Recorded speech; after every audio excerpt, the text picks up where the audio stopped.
You can't make a great film without great audio. So if you're a broke filmmaker or even a one-man band shooter, here's how you get clean cinematic audio without breaking the bank. I'm gonna be talking about my favorite sound recording hacks, the gear you do and don't need, and the universal rules for getting clean dialogue.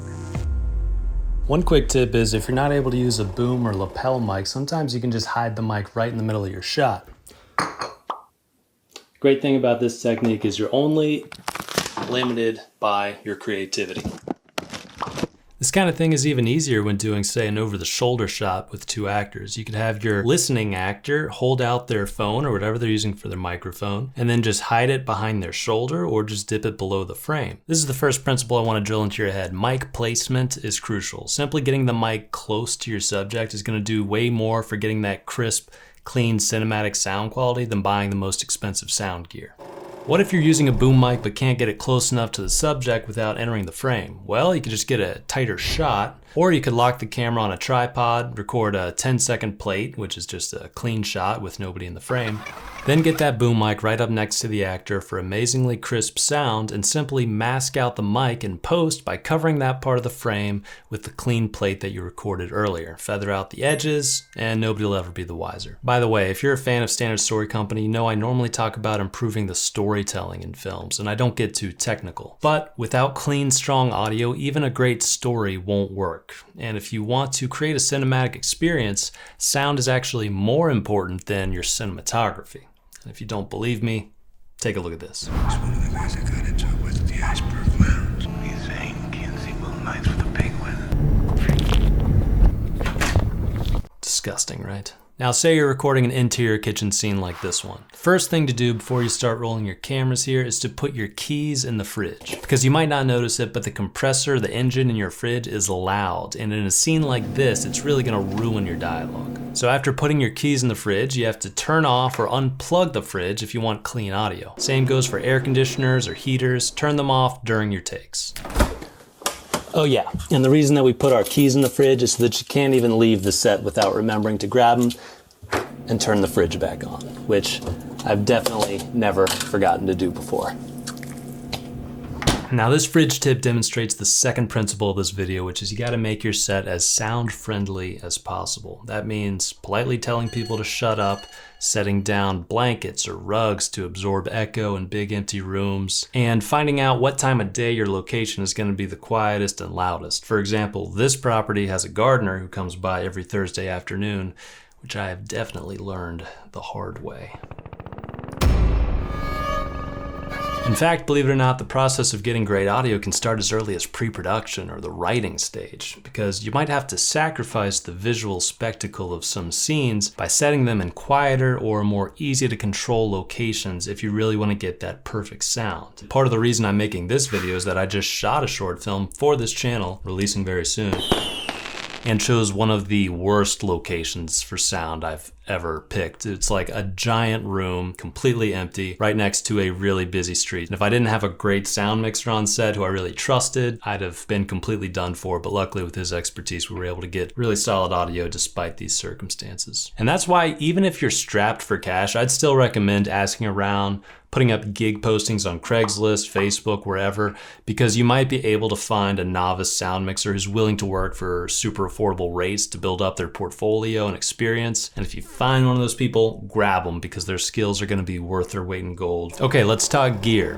What you need, what you don't, and how to use it. Gonna be switching over to the 7-rim recorder since I had to take all my gear down for this next part, but first thing we gotta talk about is sound recorders. Now, if you're working with a strapped budget and you're wanting an easier shoot, recording straight into your camera is usually gonna be the best option. That way you don't need to go buy a sound recorder or deal with syncing up your sound separately from your audio. But if you can swing it, an external sound recorder like this guy, the Tascam DR70D, will give you a lot more options and higher quality sound. And the preamps inside a sound recorder like this are gonna be a lot higher quality than what you'll get if you plug your mic directly into the DSLR. So a sound recorder just gives you that extra bit of freedom in post to raise the volume a lot more. And it even records a backup audio track simultaneously to your main track, so if an actor suddenly yells, it won't clip the audio and distort it. But it's another piece of kit you gotta lug around, it's another expense, and if you're just starting out, just keep it simple and record straight into the camera. That's what I do. Next you got the boom or the shotgun mic. Now, my shotgun mic is a Sennheiser MKE 600. I love it, I've had it forever, and if you're just starting out, the specific shotgun mic that you get is not gonna matter much, because it will be light years ahead of working with a camera mic. Now, these mics are great for capturing what's directly in front of them,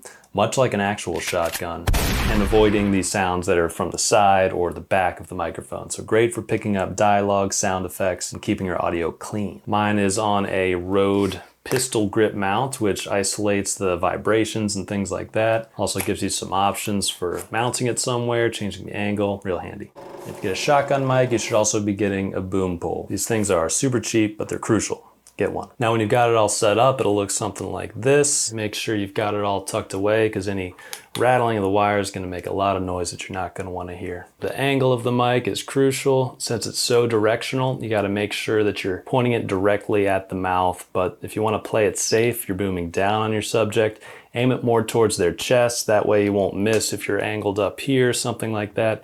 You'll catch more of the sound that's coming out. If there's any wind, you're also going to want to put one of these, a dead cat, on it. That'll just block any wind noise that'll hit the mic. So you want this thing just out of frame, as close to the subject as you can. And if you don't have somebody to operate the boom pole, then you can always just set this thing on a light stand or a C-stand. They even sell ones that boom out overhead. It can be your boom operator for free all day. All right, let's talk about wireless mics like this. Now, it used to be you'd need expensive wireless mic kits from Sennheiser to get good audio in your films. But today, simple wireless mic kits like this DJI mic can be a godsend for solo filmmakers at less than half the price. But the DJI mic, as cool as it is, you know, you basically get 2 transmitters, so you can mic up 2 actors, 1 receiver that goes into your camera or even your iPhone, and everything's just automatic. It's really simple to use. They're great. It's got this charging case, like a big AirPods case, but still gonna run you $330, which isn't super cheap. Fortunately, there's other options out there. This company 7 Rims actually sent me these guys, but these are only gonna run you about 180 bucks, so it's almost half the price. So just to do a quick comparison here, I've got the 7 Rims mics going in right here, the DJI mic going in right here. So 7 Rims mic, DJI mic. 7 Rims, DJI. I think it sounds pretty similar. Now, you're not going to get the cool charging case that DJI mic gives with the 7 Rims, but if you're trying to save some money, a great option. Now, what you're going to want to do for narrative projects is combine these wireless transmitters with a lapel or lav mic like this one. This is one of the cheaper ones on Amazon, probably 30 bucks or something like that. Show you how you wire this up. All right, now I'm on a lav mic setup, but I've plugged it into the 7 Rims transmitter here, and you just put that in your pocket, run the cord up your shirt, get a little athletic tape to hold it to your chest, just below the collar, and then you're good to go. You can shoot whatever, your mic's gonna be concealed, it's gonna sound really nice. One thing to note is that you can get a lot of rustling and interference with lav mics, especially with the cord, with cloth rubbing up on them. So I would recommend checking out this video with a bunch of tips on how to wire and set up these mics so that you don't have those problems. So also get creative with these units. Sometimes you can hide the actual transmitter in your shot, or you can plan your wardrobe to be really thick and easy to hide one of these things inside them. You can also connect one of these transmitters to your shotgun mic, which will give you even more options. And then there's the most underused microphone of all, which is the phone. If you can't afford a microphone, you can always use your phone. And if you get creative with it, you can incorporate it into your scene. A lot of people are just holding their phones while they're talking anyways in real life, right? So if your character's just holding their phone and they're having their dialogue scene, then hey, it doesn't look that unnatural anymore. Of course, you can also just put it in your jacket pocket if you don't want it to be seen, or if you don't want it to be a big part of the scene. Now, this isn't gonna sound great, but it's a lot better than nothing. And then if all else fails, you have the last resort, the on-camera mic, whether that's the built-in one or one that you attach to it like this Takstar SGC 598 or whatever. Thing is, even if you attach one of these on there, this is the last resort, and this kind of audio is really more useful as a scratch track to sync up your good audio to, or just to capture some ambience. See, the problem with these mics, it just comes back to that #1 rule again, which is mic placement. It's never going to be close enough unless you start filming all of your stuff like this. And if you start filming all like this, then you know what? Might sound okay. Let's talk real quick about money and sound gear. Audio gear, production sound crew members, they're often not cheap. However, many filmmakers will be out there spending $2,500 on a new DSLR, $1,000 for a lens or two, and then they'll cough up like $200 for a Rode video mic and call it a day. To me, that's absurd, and their projects are going to be hamstrung by their audio quality. And a more practical approach would be to divide your camera and audio budget more equally, because audiences are going to forgive shaky, blurry, noisy footage a lot more easily than they're going to forgive bad audio quality. And lastly, audio equipment holds its value much better than cameras do. I've had this $300 sound recorder for 7 years, and I paid the exact same price it retails for today back then. The technology in sound gear advances much more slowly and incrementally than camera technology, so in general, audio gear is a safe investment for the long term, because odds are it'll be just as useful and valuable today as it will be 5 or 10 years from now. So there's really no good reason not to invest in your audio kit if you're investing in your camera gear already. So at the end of the day, no matter what your budget is, it all comes down to how much focus are you going to put on your audio. If you pay attention and plan, you're going to record clean audio for every shot in your film, because there's always a creative solution to the problem, even when you're on a tiny budget. Unfortunately, unlike with video issues, sound can be vastly enhanced and improved for free in post-production. So stay tuned, because I'm going to be making a follow-up video to this soon about sound design and why it is absolutely critical for bringing your films to life. And subscribe for my new short film. It's coming soon. It's a weird comedy. It's the first film I've made in 2 years thanks to COVID, so you're not gonna want to miss it.